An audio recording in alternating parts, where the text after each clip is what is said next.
आज की कहानी है गूंज की अपनी माँ से नाराजगी का क्या था कारण। सुबह के 7 बजे थे। गूंज ऑफिस जाने के लिए तैयार हो रही थी कि माँ के फोन ने उसका मूड खराब कर दिया। गूंज बिटिया, मुझे माफ कर दो, मेरी हड्डी टूट गई है। बीना को दीजिए फोन, गूंज परेशान सी बोली। बीना, क्या हुआ माँ को? दीदी, माँ जी बाथरूम में गिरकर बेहोश हो गई थी। मैंने गार्ड को बुलाया और किशोर अंकल भी आ गए थे। किसी तरह बेड पर लिटा दिया, लेकिन वे बहुत जोर जोर से रो रही हैं। सब लोग हॉस्पिटल ले जाने को बोल रहे हैं, शायद फ्रैक्चर हुआ है। किशोर अंकल आपको फ़ोन करने के लिए बोल रहे थे। बीना, मैं डॉक्टर को फ़ोन कर देती हूँ, वह देखकर जो बताएंगे फिर देखती हूँ। गूंज ने अपने फैमिली डॉक्टर को फ़ोन किया और ऑफिस आ गई। उसे मालूम हो गया था कि माँ को हिप बोन में फ्रैक्चर हुआ है, इसी वजह से वे परेशान थी। उसे अब काफ़ी चिंता होने लगी थी। किशोर अंकल ने एम्बुलेंस बुलाकर उन्हें नर्सिंग होम में एडमिट करवा दिया था। इतनी देर से लगातार फ़ोन से सबसे बात करने से काम तो हो गया, लेकिन बीना है कि बार बार करके कह रही है कि माँ बहुत रो रही हैं और एक बार आने को बोल रही हैं। गूंज, किसका फ़ोन है जो तुम बार बार फ़ोन कट कर रही हो? पार्थ ने पूछा। पार्थ उसके साथ उसी के ऑफिस में काम करता है और अच्छा दोस्त है। एक ही कंपनी में काम करते करते दोनों के बीच घनिष्ठता बढ़ गई थी। फिर दोनों कब आपस में अपने सुख दुख साझा करने लगे थे, ये पता ही नहीं लगा था। गूंज ने अपना लैपटॉप बंद किया और सामान समेटती हुई बोली, मैं रूम पर जा रही हूँ। पार्थ ने भी अपना लैपटॉप बंद कर बॉस के केबिन में जाकर बताया और दोनों ऑफिस से निकल पड़े। गूंज, चलो ना रेस्टोरेंट में एक एक कप कॉफ़ी पीते हैं। गूंज रोबोट की तरह उदास कदमों के साथ रेस्टोरेंट की ओर चल दी। वहां बैठी अवश्य थी, पर उसकी आंखों से ऐसा स्पष्ट हो रहा था कि उसका शरीर यहाँ है पर मन कहीं और, मानो वह अपने अंतर मन से संघर्ष कर रही हो। पार्थ ने उसका मोबाइल उठा लिया और कॉल हिस्ट्री से जान लिया था कि उसकी माँ की कामवाली का फ़ोन। फिर डॉक्टर, क्या हुआ तुम्हारी मम्मी को? वे गिर गई हैं, हिप बोन में फ्रैक्चर हुआ है, मुझे रो रो कर बुला रही हैं। तुम्हें जाना चाहिए। मुझे तो सब कुछ करना चाहिए, इसीलिए कि उन्होंने मुझे पैदा करके मुझ पर बहुत बड़ा एहसान किया है। इसीलिए उन्होंने मेरे साथ क्या किया है, हमेशा मारना पीटना, प्यार दुलार के लिए मैं सदा तरसती रही। अब आए उनके भगवान, करें उनकी देखभाल, उनके गुरु महाराज, जिनके कारण मैं मेरी पिटाई किया करती थी। आई हेट हर। देखो गूंज, तुम्हारा गुस्सा जायज़ है, होता है। कुछ बातें स्मृति से प्रयास करते रहने से भी नहीं मिट पाती। लो, पानी पी लो, अपने आप को शांत करो।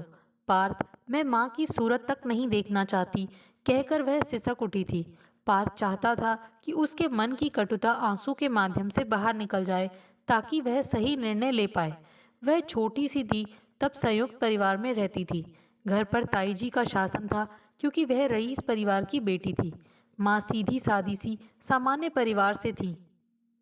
गूंज दुबली पतली सांवली, पढ़ने में कमजोर, सब तरह से उपेक्षित। पापा का किसी के साथ चक्कर था, सब तरह से बेसहारा माँ दिन भर घर के कामों में लगी रहती। उनका सपना था कि उनकी बेटी पढ़ लिख कर ऑफिसर बने, तो उसे आइस पाइस, कैरम बोर्ड व दूसरे खेलों से ही फुर्सत नहीं रहती। वह हर समय ताई के गोलू और चिंटू के पीछे पीछे उनकी पूंछ की तरह घूमा करती। घर में कभी बुआ के बच्चे, तो कभी मौसी के बच्चे, तो कभी पड़ोस के साथियों की टोली का जमघट लगा रहता। बस सबका साथ पाकर वह भी खेलने में लग जाती।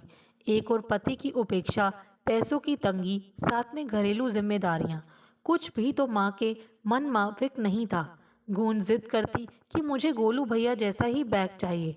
नाराज होकर माँ उसका कान पकड़कर लाल कर देती। वह सिसक कर रह जाती।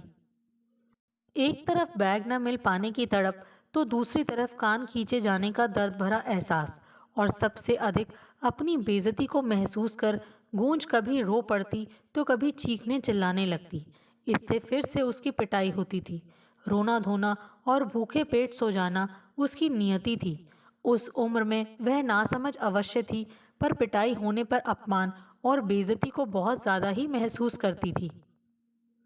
गूंज दूसरी क्लास में थी। उसकी फ्रेंड हिना का बर्थडे था। वह स्कूल में पिंक कलर की फ्रिल वाली फ्रॉक पहनकर आई थी। उसने सभी बच्चों को पेंसिल बॉक्स के अंदर पेंसिल, रबर, कटर और टॉफी रखकर दिया था। इतना सुंदर पेंसिल बॉक्स देखकर वह खुशी से उछलती कूदती घर आई और माँ को दिखाया तो उन्होंने उसके हाथ से झपट कर ले लिया। कोई ज़रूरत नहीं है इतनी बढ़िया चीज़ें स्कूल ले जाने की, कोई चुरा लेगा। वह पैर पटक पटक कर रोने लगी, लेकिन माँ पर कोई असर नहीं पड़ा था। कुछ दिनों के बाद वह एक दिन स्कूल से लौट कर आई तो माँ उस पेंसिल बॉक्स को पंडित के लड़के को दे रही थी। यह देखते ही वह चिल्लाकर उनके हाथ से बॉक्स छीनने लगी। ये मुझे मिला था, ये मेरा है। इतनी सी बात पर माँ ने उसकी गर्दन पीछे से इतनी जोर से दबाई कि उसकी सांसें रुकने लगी और मुंह में गौं गौं की आवाज़ें निकलने लगीं। वह बहुत देर तक रोती रही थी, लेकिन समय सब कुछ भुला देता है। वह कक्षा 4 में थी। अपनी बर्थडे के दिन नई फ्रॉक दिलवाने की जिद करती रही, लेकिन फ्रॉक की जगह उसके गाल थप्पड़ से लाल हो गए थे। वे रोते रोते सो गई थी, लेकिन शायद पापा को उसका बर्थडे याद था, इसीलिए वो उसके लिए टॉफ़ी लेकर आए थे। वे स्कूल यूनिफॉर्म में ही अपने बैग में टॉफ़ी रखकर बेहद खुश थी, लेकिन शायद टॉफ़ी सस्ती वाली थी, इसीलिए ज़्यादातर बच्चों ने उसे देखते ही लेने से मना कर दिया था। वह मायूस होकर रो पड़ी थी। उसने गुस्से में सारी टॉफ़ी कूड़ेदान में फेंक दी थी, लेकिन बर्थडे तो हर साल ही आ धमकता था। पड़ोस में गार्गी उसकी सहेली थी। उसने आंटी को गार्गी को अपने हाथों से खीर खिलाते देखा था। उसी दिन से वह कल्पना लोक में केक काटती और माँ के हाथ से खीर खाने का सपना पाल बैठी थी। पर बचपन का सपना, केक काटना और माँ के हाथों से खीर खाना, उसके लिए सिर्फ एक सपना ही रह गया। वह कक्षा 6 में आई तो सुबह माँ उसे चीख चीख कर जगाती, कभी सुबह सुबह थप्पड़ भी लगा देती और स्वयं पत्थर की मूर्ति के सामने बैठकर घंटी बजा बजाकर जोर जोर से भजन गाने बैठ जाती।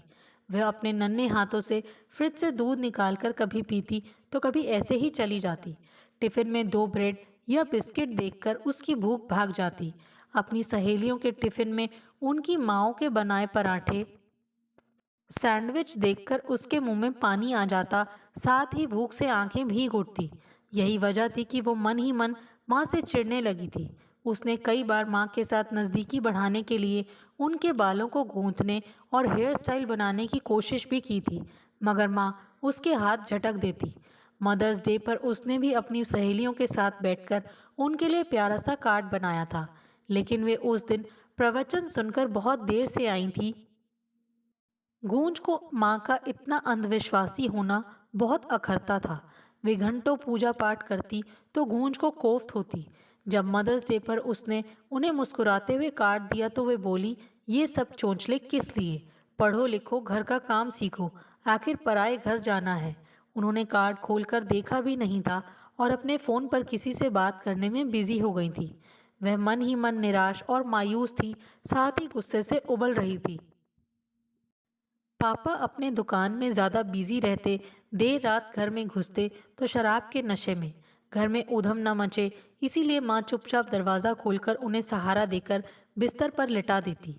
वह गहरी नींद में होने का अभिनय करते हुए अपनी बंद आंखों से भी सब देख लिया करती थी।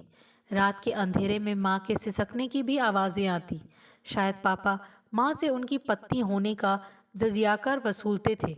उसने भी बहुत बार माँ के चेहरे, गले और हाथों पर काले निशान देखे थे। पापा को सुधारने के लिए माँ ने बाबा लोगों की शरण में जाना शुरू कर दिया था। घर में शांति पाठ, हवन, पूजा पाठ, व्रत, उपवास, सत्संग, कथा आदि के आयोजन आए दिन होने लगे थे। माँ को विश्वास था कि बाबा ही पापा को नशे से दूर कर सकते हैं, इसीलिए वे दिन भर पूजा पाठ, हवन पूजा और उन लोगों का स्वागत सत्कार करना आवश्यक समझकर उसी में अपने आप को समर्पित कर चुकी थी। वैसे भी हमेशा से ही घंटों पूजा पाठ, छूत छात, कथा भागवत में जाना, बाबा लोगों के पीछे भागना उनकी दिनचर्या में शामिल था।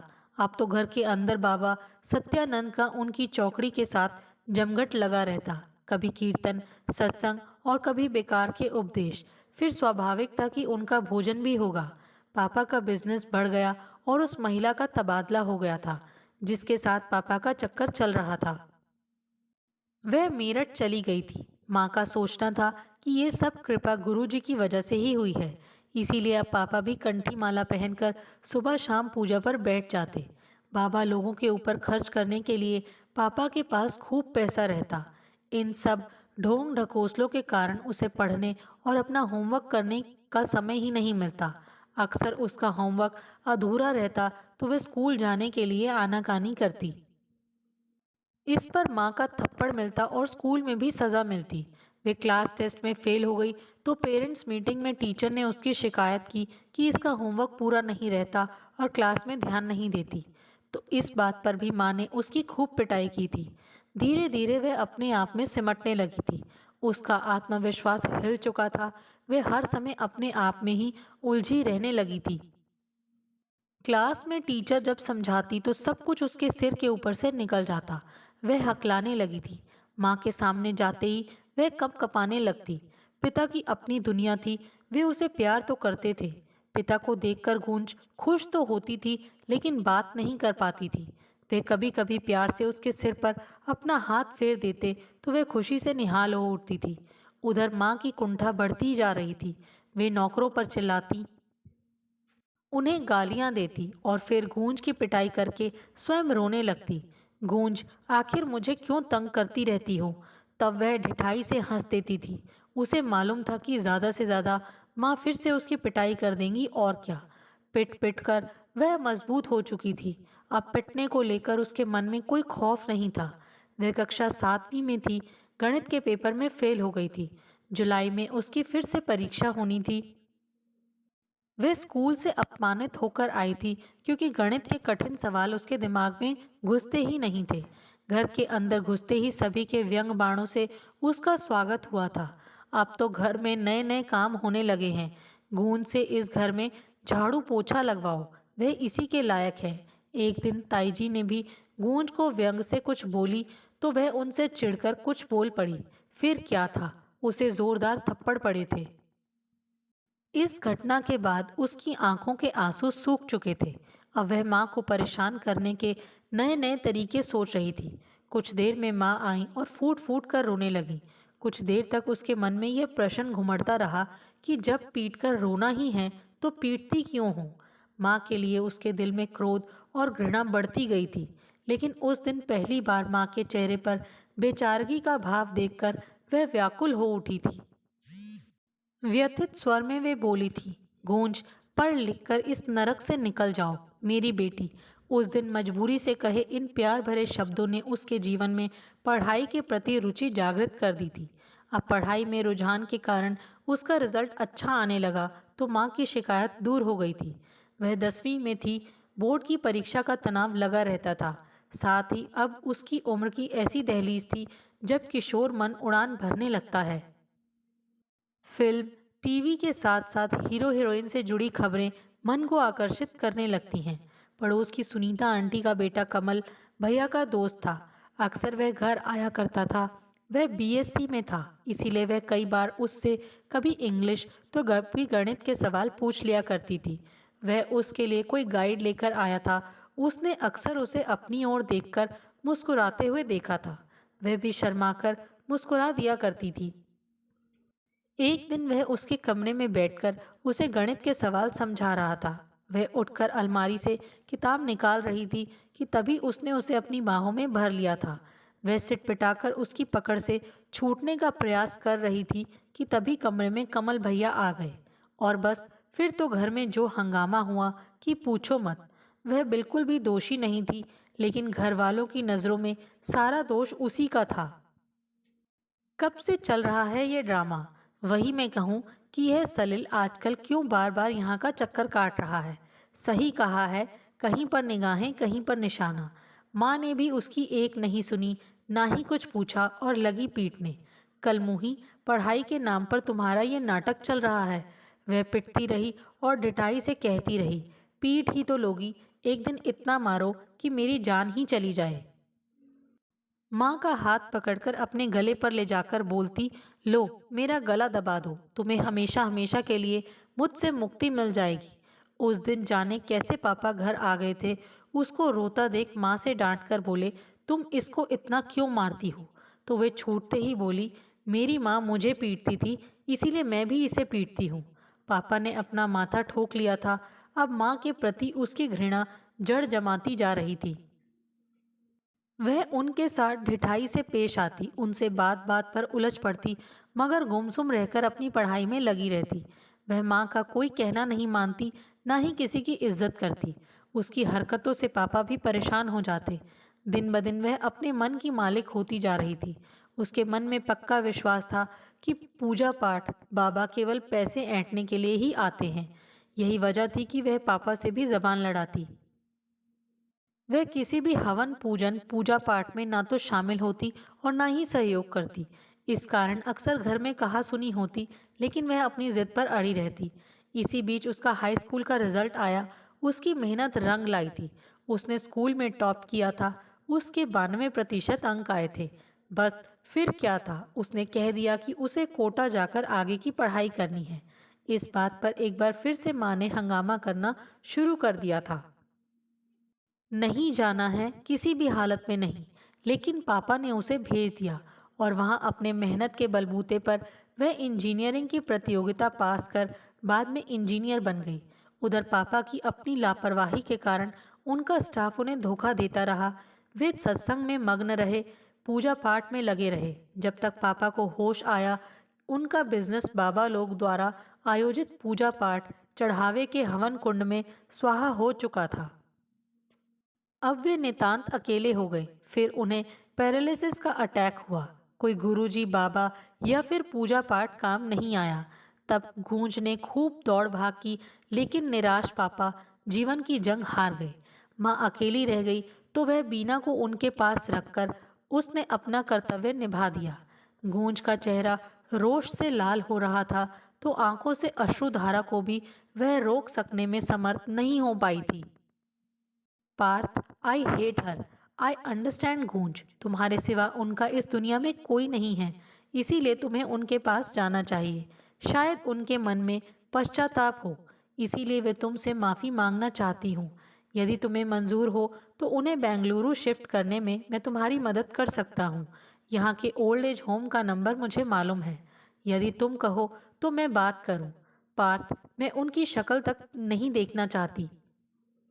मगर डियर, सोचो कि एक मजबूर बुजुर्ग, वह भी तुम्हारी अपनी माँ, बेड पर लेटी हुई तुम्हारी ओर नजरें लगाए तुम्हें आशा भरी निगाहों से निहार रही हैं।